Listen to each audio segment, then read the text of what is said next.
সদস্য পরবর্তী বক্তা মোহাম্মদ আখতারুজ্জামান 155 ময়মনসিংহ 10।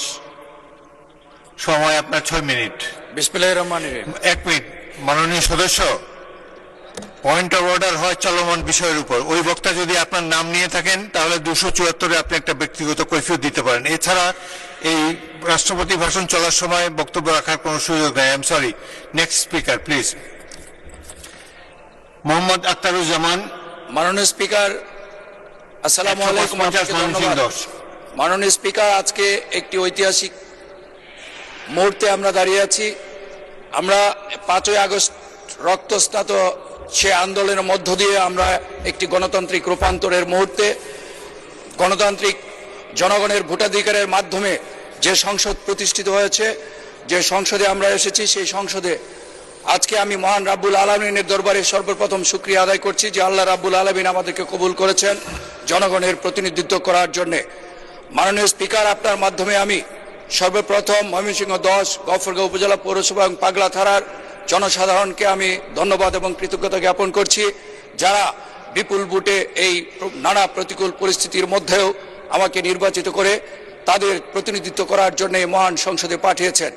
মাননীয় স্পিকার, আপনার মাধ্যমে মাননীয় প্রধানমন্ত্রী জনাব তারেক রহমানকে আমি ধন্যবাদ এবং কৃতজ্ঞতা জানাচ্ছি, যিনি আমার উপর আস্থা রেখেছেন এবং যিনি আমাকে এই মহান সংসদে আসার সুযোগ করে দিয়েছেন। মাননীয় স্পিকার, আমি একটি কথা বলতে চাই। 5ই আগস্ট আর আজকের দিনটির মধ্যে একটি বিস্তর ফারাক। আমি নিজেও একজন জুলাই যোদ্ধা। আমার বিশ্ববিদ্যালয়ে পড়ুয়া মেয়েও ছিলেন জুলাই যোদ্ধা। 5ই আগস্ট আমরা এসেছিলাম এই সংসদ ভবনে। এই সংসদ ভবনের বাইরে আমরা দাঁড়িয়ে, তখন আমি ছিলাম সংসদ ভবনের বাইরে। তখন আমরা হাজার হাজার জনতা স্রোতের মতো সেখানে এসেছিল। আজকে সংসদের ভিতরে এই যে একটা অন্যরকম অনুভূতি, এটা ভাষায় প্রকাশ করার মতো না। মাননীয় স্পিকার, আমি মনে হয় বাংলাদেশের অবহেলিত জনপদের, সবচেয়ে অবহেলিত জনপদের একজন প্রতিনিধি।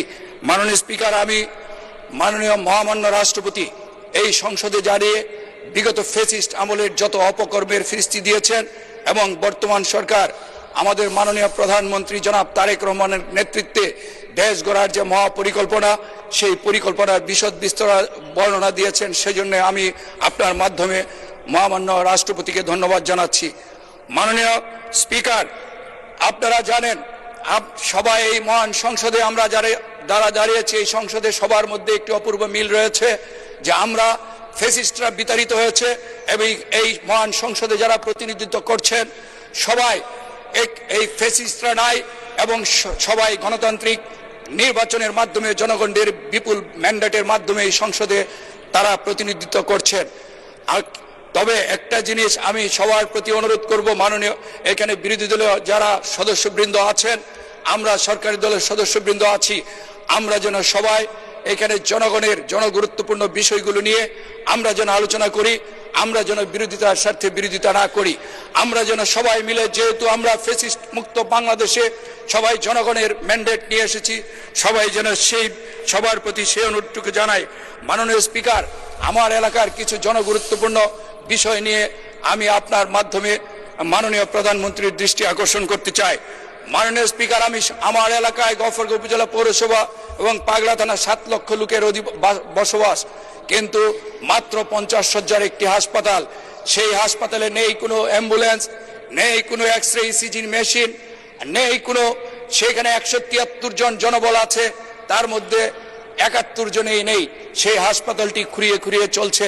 মাননীয় স্পিকার, আমার হাসপাতালে একটি অ্যাম্বুলেন্স দরকার, চিকিৎসার সরঞ্জামাদি দরকার, জনবলের দরকার। মাননীয় স্বাস্থ্যমন্ত্রীর কাছে আমি এই ব্যাপারে দৃষ্টি আকর্ষণ করছি। আরেকটি বিষয় মাননীয় স্পিকার, আমি বলছি, আমার এখানে 2টি থানা, একটি হলো পাগলা থানা, সবচেয়ে বেশি জনসংখ্যা অধিবাস, 4 লক্ষ জনসংখ্যা, একটি জনবহুল এলাকা। সেই পাগলা থানাটি 2012 সালে গঠিত হয়েছে, কিন্তু সেই থানাটিতে কোনো চিকিৎসা ব্যবস্থা নেই, একটি হাসপাতাল পর্যন্ত নাই। আপনি যেন আশ্চর্য হবেন। আর সেই থানাটিকে 4 লক্ষ লোকের যেখানে বসবাস, সেখানে একটি উপজেলা পরিণত করা খুবই দরকার। রাস্তাঘাটে চলাফেরা করা যায় না, সেখানে কোনো উন্নয়নই হয় নাই।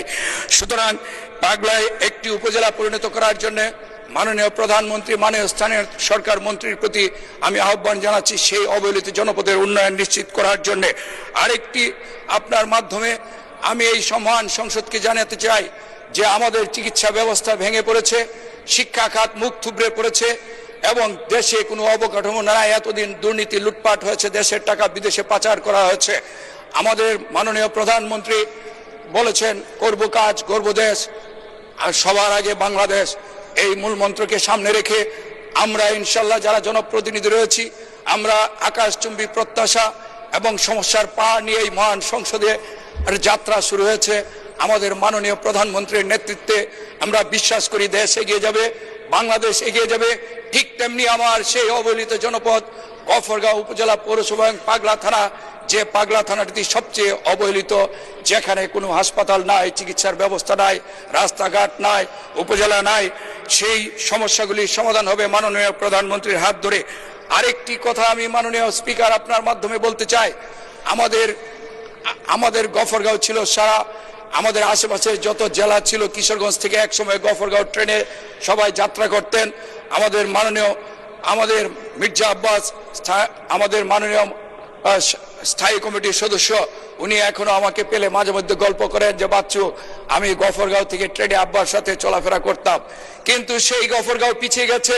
আমাদের ভালুকা ত্রিশালের মানুষ গফরগাঁও দিয়ে যাত্রা করতেন, কিন্তু সেই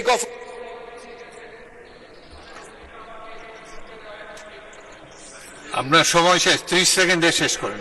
মাননীয় স্পিকার, সেই ভালুকায় শিল্পায়ন হয়েছে, ত্রিশালে শিল্পায়ন হয়েছে, সে আমার পার্শ্ববর্তী নান্দাইল অনেকগুলি কয়েকটি জেলা এবং থানার গেটে ছিল গফরগাঁও।